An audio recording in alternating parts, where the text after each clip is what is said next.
Hello. Yes. Good morning. Got it. Thank you.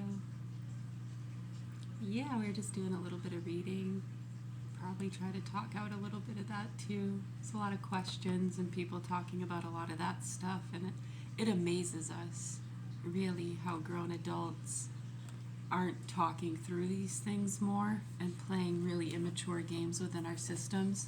It's really sad and scary to us for quite a while that we're getting through it, and there's a lot of people sharing out the facts and info, simple things about healthcare, mental illness, basic human functioning, understandings. Yeah, and kind of seeing through a lot of the veils and how the system's been being used and people have been misusing and abusing a lot of those positions. So all you can do is try to bring awareness the best we can. Yeah, and as you can see, a lot of time and money gets wasted. People get put in danger. Innocent people get killed and hurt, go to jail. It's awful. While the criminals and people doing really horrible things walk around in broad daylight getting away with it while all the chaos ensues. Yeah, we've been showing people that for years. I saw that. Thank you.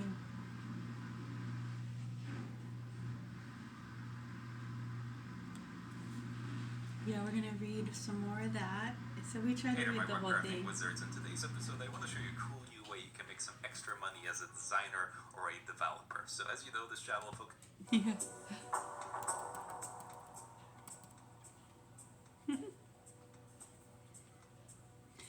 Oh yeah, that's a good example. The Tony Robinson case. There's a lot of different cases over the years within the media that helps to kind of show that. Specifically, kind of what we're referring to there would be an example has to help people within the systems, judges, state workers, whatever it is, people within the humanitarian rights departments, court systems, when people are trying to bring up serious concerns about different things. I think he's one to trying to bring up some pretty serious concerns about different, I think specifically the grooming gangs and stuff like that. Some pretty serious stuff. When you're aware of those things and you kind of grow up around it or are around it long enough, it doesn't take long either if you're aware to kind of get briefed on things and be aware and take a look around and use some common sense. It's really sad and scary. He tried coming to the United States, was it 2011, and had some trouble. And that was around the time I think Julian Assange and Edward Snowden were also trying to bring up some concerns. The same exact concerns the private investigator in 2009 was trying to bring up. He was standing right over there. He was part of our family for over 10 years. Really good guy. His name was Chris LaJoy. Family owns a construction site here in town. Yeah, it's very nice, straightforward, sane person.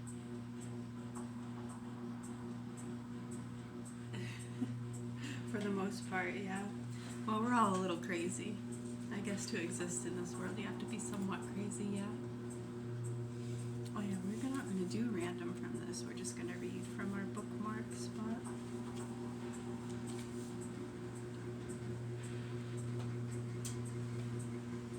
Right, and then what happens is when they go into court, I think his was a simple civil offense, and for some reason he's in solitary confinement for months.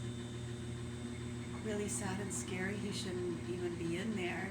For many people looking at that situation, how horrible. Yeah, I don't know. Maybe there's other things people don't know. But as far as what a lot of the ones have looked into, and I agree with them, yeah, you shouldn't be in there. And the system has used online information and rumors and kind of excitement and fear propaganda to discard very serious concerns and put an innocent person in jail to appease certain political groups or activist groups. It's very obvious to us. It's horrible. It makes us sick. We kind of gonna move on and read our book because it's very angering and disgusting to a lot of us, especially what's happening here in our own community. When you look back around 2010, 11, what we were trying to tell people, and what's happening with our own children, and we're lucky to have survived the murder attempts. And show that too. We can talk about that as well if you like. Yeah, 2011, right around that time as well, trying to show them how they were targeting mentally ill people and putting police officers and other people in danger. Yeah, so a lot of the local security teams, activist groups and stuff, many just get confused and it gets personal.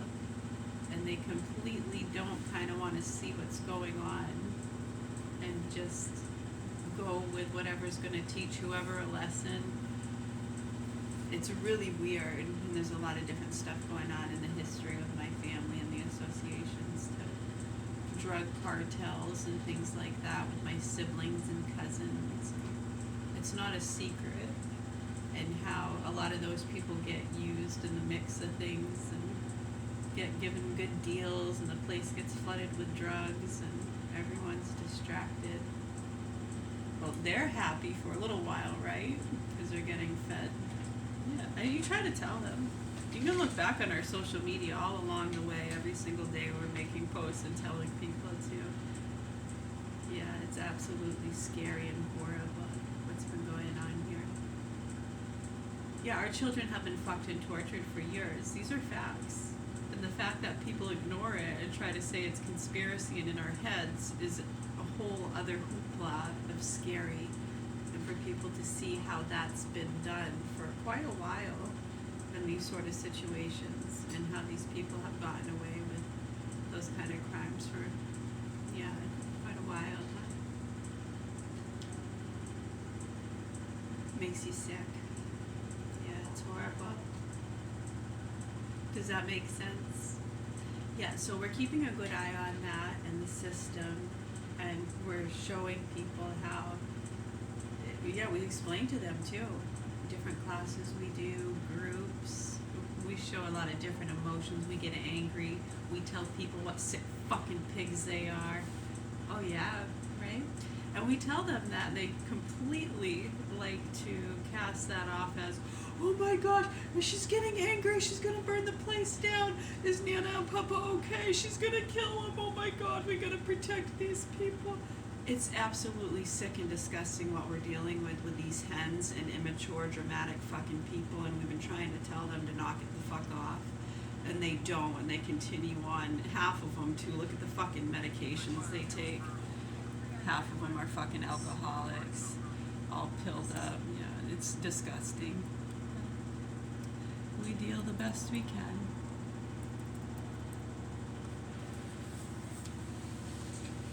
I think people are waking up to that, and again, even when and if you do wake up, what are you going to do? So we're aware, and that's the stark reality we try to tell people. You can't do anything if you understand process and procedure in our laws. Cops can't do anything, so let's get a lawyer and see if we can prove that children have been abused. So if you use your common sense and you understand, and we've been telling you for years how they do this without leaving marks, and those children get abused. The abuse, I don't even want to think about what my son's been going through, let alone my daughter, in the hands of those people. Yeah, you have no fucking idea. And how people are blind to that is scary to us. When you see a lot of the people protecting them too, who create a lot of the, oh my gosh, I'm crazy and they're good people, taking good care of the children. Yeah, those people are fucking gaslit to shit and are just trying to teach us lessons from stuff in the 90s and covering up some other pretty dark, nasty stuff, and also connected to the drug stuff and covering up other things. Yeah, how disturbing. So we're at peace with it all. We'll just try to sit in the noise the best we can. We have 4 children here. 3 are severely neurologically damaged. Yeah, we started working with the infectious disease specialist, Bernard Raxlin, in 2006. They got pissed off at the Maid Parent Federation because I called them Hitlers. Some other people kind of made comments too. It was just no big deal. It was some comments made because you go in there trying to talk about children being damaged, neurologically damaged from an overload of vaccines and whatever else that may be, the mother being predisposed for whatever reasons, trauma, drug abuse, alcohol, early onset use of SSRIs or alcohol damages the prefrontal cortex. And we know many people throughout the last how many decades now? Not too many. We should be okay if we get a hold of it. Yeah, it's getting pretty bad, huh? So when children start drinking or using SSRIs heavily like that at a young age, even mildly, it can damage that prefrontal cortex.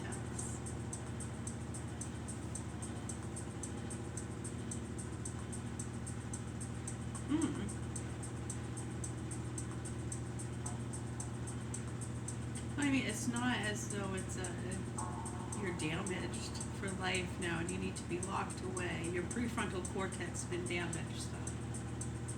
We're going to lock you away because you might be a threat to society. Do you hear voices?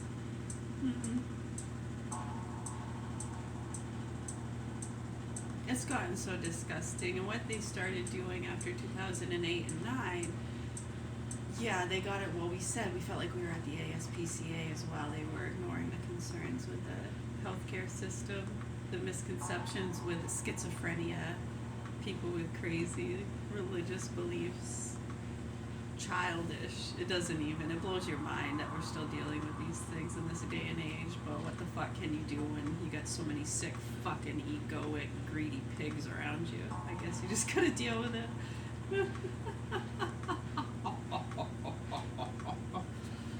Oh, see, that's a strength.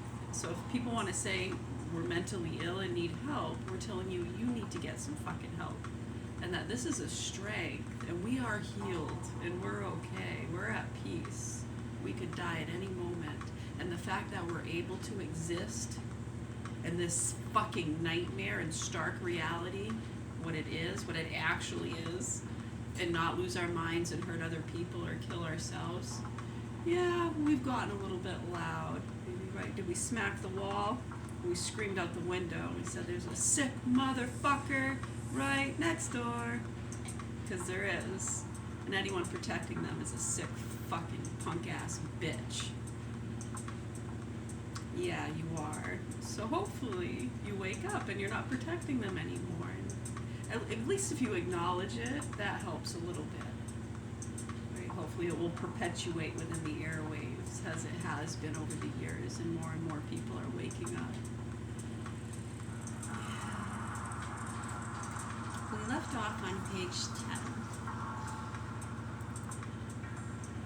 10. Right, people should be thankful and grateful for that, right? Because not everyone is able to exist and try to help you and wake you up to reality. No, they lose their minds, they hurt other people, they kill themselves, they drink themselves into a stupor, they don't even wake up, they go numb, they don't fully realize what's happening themselves, and the abuse continues. And ta-ra-ra boondier off to the next town with other retards, huh? That's what they do. Yeah, we've been doing this for a long time. It's fucking disturbing. A lot of people have written books and movies about it. Have you ever seen The Terminator? Radio Shack commercial. Hey, it could have been Blockbuster.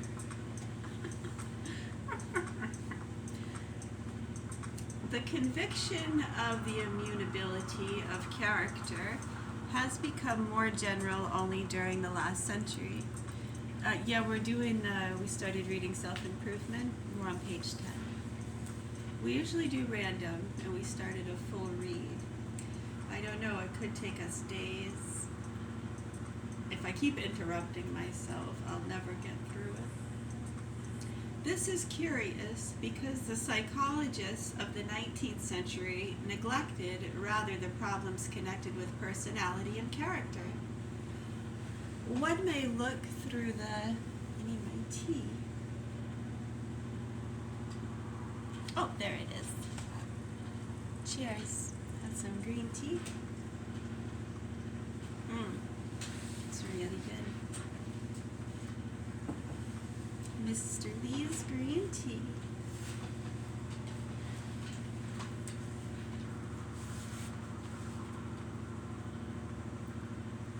One may look through the indexes of many a treatise on philosophy, on psychology, and there are quite a few of them, published between, say, 1870 and 1900, without coming across the terms of character or of the single features of character.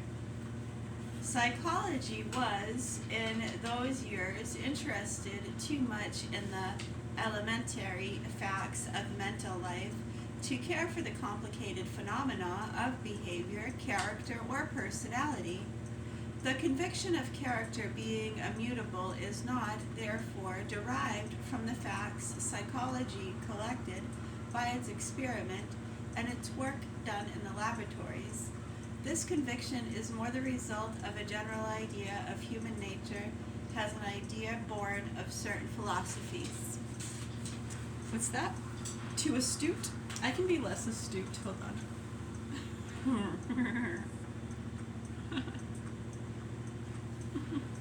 Hey, it's snowing. Oh, it really, yeah, it really is. It just started snowing. Ooh, windy too.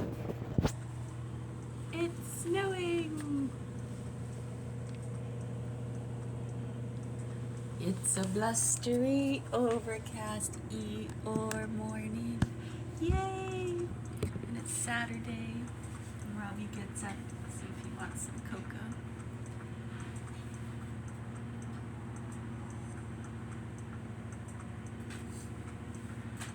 I didn't. Did you know it was gonna snow?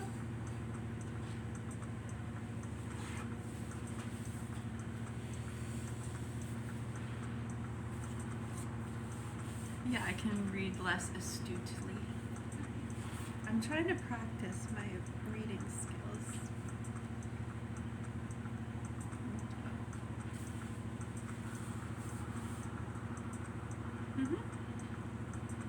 Cool. Yeah, so class is talking about, that's a good thing to mention here too. Right, so a lot of people, we get talking about these things, behavior, character. So a lot of people want to go, okay, this person is acting this way, so they're going to be a serial killer. Okay, don't do that. Knock it the fuck off. Okay? Fucking Dexter. Jesus Christ. Right, just talking about it, just being aware, human behavior, we feel. We want to treat each other with respect and care. Enjoy the simple things. Be able to joke and be jovial and josh around. Yes, exactly. With trust, right? Yes. Sporadic behavior.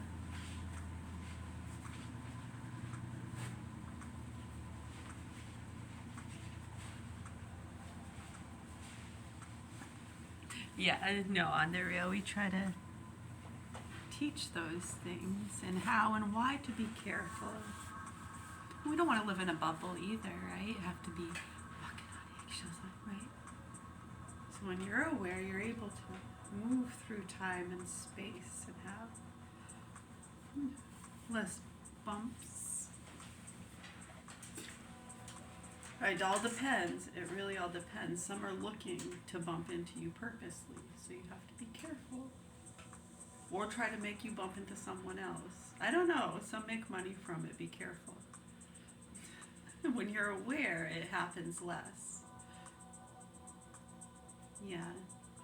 There's not as much bullshit. When more people are aware, the more stupid people there are, the more those kind of idiots and salespeople, drug dealers, marketers, scammers, abusers, the more they can take advantage of you. And then, many kind of look past a lot of that stuff because people will be people and kids will be kids.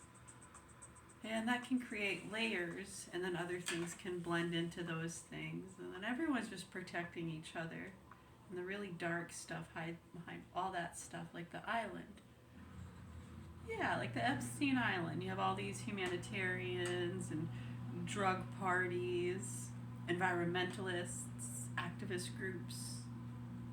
And what's happening in the back? And the dark stuff going on. And then nobody wants to look at it. And if you try to call it out, you're attacking all of them. All the island goers. No one wants to fucking talk about anything. It's like, yeah, we don't care about your fucking sex parties and your drugs and the activist shit. I know other people really do, because some of that stuff's pretty bad too, right? A lot of the misallocating and misspending. So when you start seeing all that funneling and how it ties into some of the abuse going on and some of that money being funneled. It's fucking dark and nasty and scary. Makes you want to fucking throw up on yourself, doesn't it? But don't do that. Forgive yourself. We forgive you. We just want people to become aware so we can focus and just enjoy life and the simple things, right? Greenhouses are a good idea. I think greenhouses in the school would be great. I mean, if you're going to make maggot dogs, why not let the kids have greenhouses?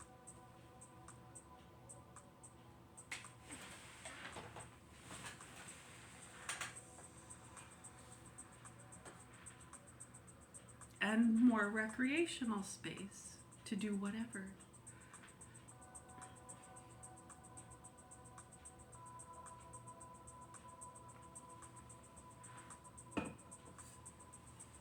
And the presence of aware people, teachers, adults, and other children who are aware and not evil and maniacal and going to turn their heads to abuse because they think one kid deserves it more than the other or something. You see that a lot too. People are evil. I know, we've seen that. I saw that. My goodness, there was one there. Was that around COVID? Yeah, that teacher, she freaking threw that girl on the ground, was kicking her. They got her on tape, huh? At the school. It's a bad one. People are fucking crazy. Sick and disturbed. Yep. I know, the little things, huh? Yeah, go back. It was right around COVID. It was one of the public schools. Yeah, the teacher in the library. Little girl. She threw her down, had her down in the library and was kicking her. Now, can you imagine what happens behind closed doors? Yeah, so while some get all concerned and stuff, the public spaces, I mean, it's even worse when you start getting into some of the private homes and what's going on with some of these children, especially the ones who can't talk, in the hands of some of these fucking sadistic punks. And then when you have people in the systems taking them out of the hands of people who are going to care for them, it's almost very similar. We saw this a lot. Yeah, people being scared of those who don't use a lot of the Western medicine. Yeah, and then these freaks get scared that the parents don't want to give the children SSRIs, and yeah, they're worried they're going to kill them and make them drink carrot juice instead of take an antibiotic or something. It's stupid. It's really fucking stupid. Yeah, and then just people in the systems, their extreme beliefs and fears getting taken seriously. And you're just at the whim of that sometimes with some of these communities and situations. But I guess we the people, the more people wake up, the less bullshit that can happen. Because people won't just keep being okay with it, lining up for a fucking shot. They don't know what's in it. You want to fucking tell me? Okay. It's a fucking joke and people know it. Oh, it makes you fucking sick, doesn't it? Let's not think about reality. I know it's horrible, isn't it? I gotta kind of pull yourself out of it a little bit. But we're still very much in reality, that we're just doing something else, taking our mind off of the fact that we have children being fucked and tortured and abused, and they're making animal and child pornography and abuse videos with foreign hoax channels. That's causing war and chaos all over the world, and every time we try to expose it too much, they spike things in other places and innocent people get killed. Yeah, they cause issues throughout their drug loops and groups and mentally ill people, and they go crazy and shoot places up, shoot at each other, drive through crowds, crash into buildings. I know, air traffic control is way out of control. I know. The more we can just talk like adults, I guess, or human beings, the better. Call me crazy. That's just what I think. I'm fucking mental. Don't listen to me. The conviction of character being immutable is not, therefore, derived from the facts psychology collected by its experiments and its work done in the laboratories. This conviction is more the result of a general idea of human nature, and an idea born of certain philosophies. The philosophers of the 19th century, or at least a great part of them, were so utterly enthralled by the enormous and indeed amazing progress of science that they had come to believe science the only way of understanding reality. Interesting. This unlucky overrating of science had set in already at an earlier time, but it gained a decisive influence on general mentality only during the last century, after the results of scientific research had become visible to everyone by the progress of technique. Science, however, has to proceed by the way of analysis, by discovering the last elements of the complicated phenomenon we observe, and by reducing these to the most elementary and simple factors. In man, the elementary factors seem to be those of the biological order. The more has philosophy hoped to understand human nature by means of physics and of chemistry.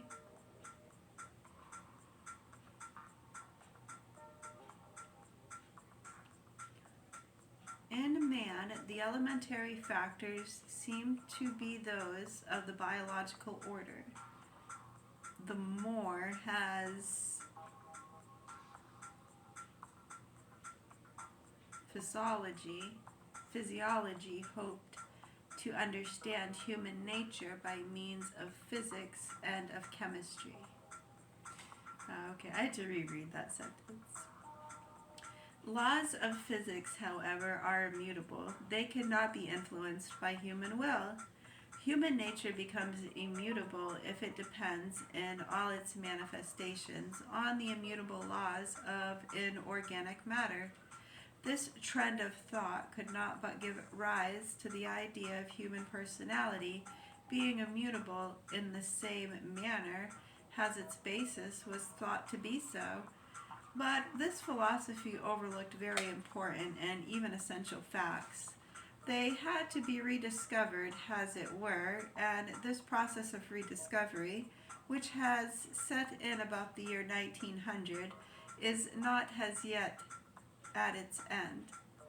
Modern science had to rediscover the human soul, human liberty, the essential differences existing between a living organism and dead matter, or between mere organic life and the life of the mind. It's interesting. A steadily growing number of scientists, of psychologists, of philosophers turn away from the convictions cherished by the 19th century, though there are still many who will go on believing in the catchwords of those bygone times, those who have become aware that mankind has been ensnared by falsehoods and mistakes gain an influence.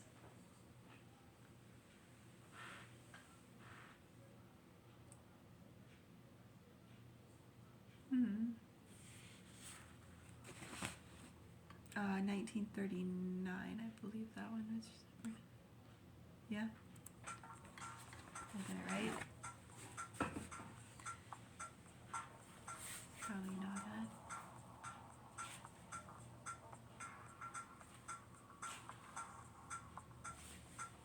$39.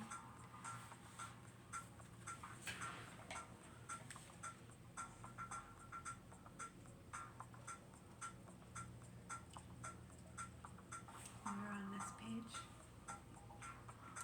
It is not for these pages to describe this change of general mentality to a greater extent and to detail the reasons which have brought it about.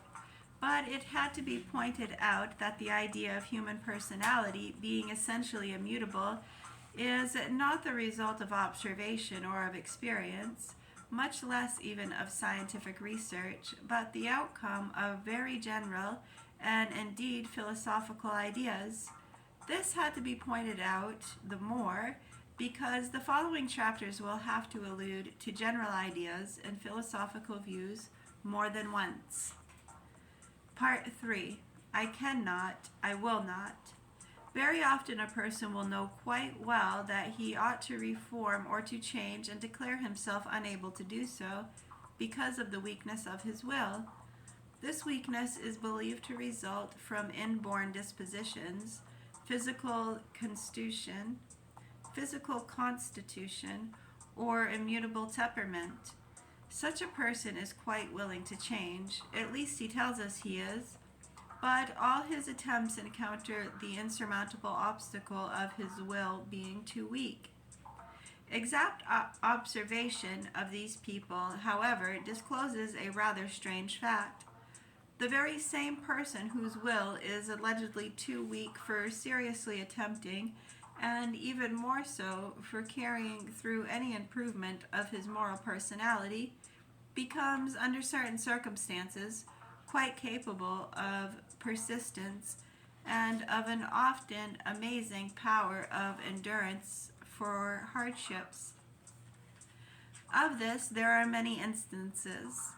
There is a man whose will is so weak that he gives way to every unpleasant feeling resulting from the fatigue and memory of work.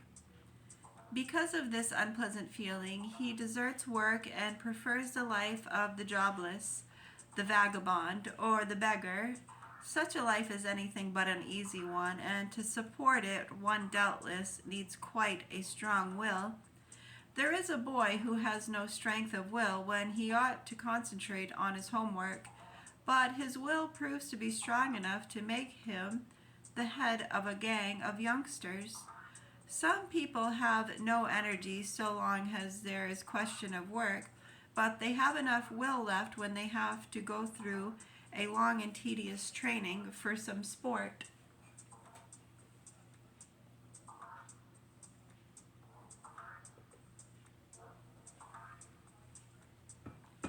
It looks like it's kind of already slowing down.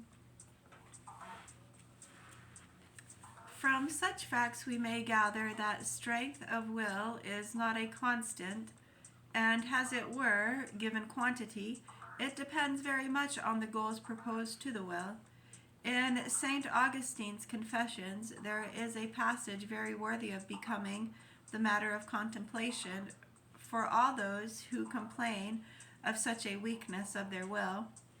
This passage is doubtedly interesting because it is not only a piece of unrivaled psychology, but also because it is apparently the first attempt at a psychological analysis of will known in the history of psychology.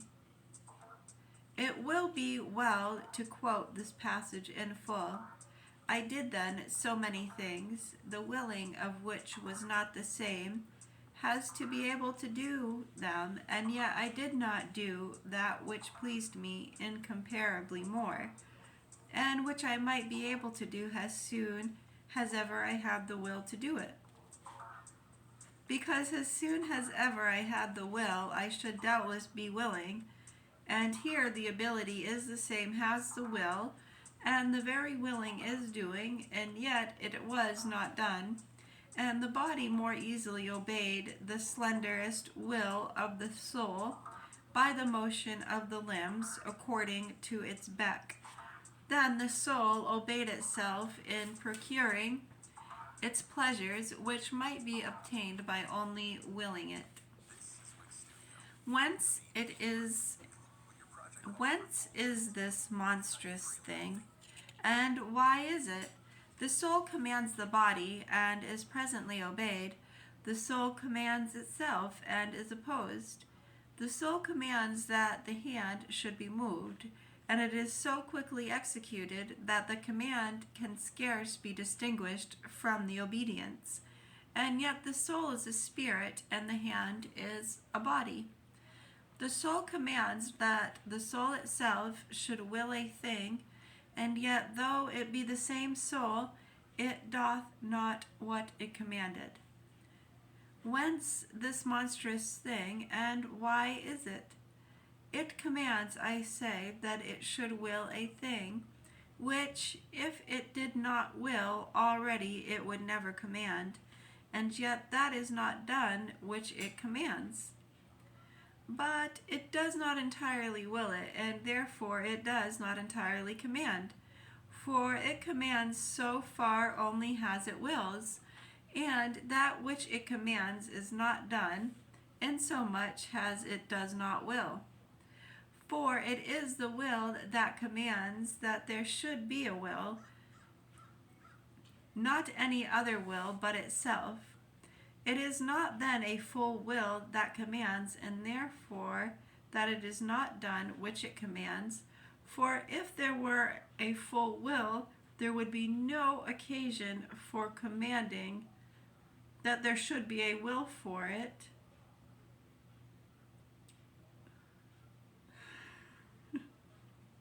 That there should be a will, for it would be already.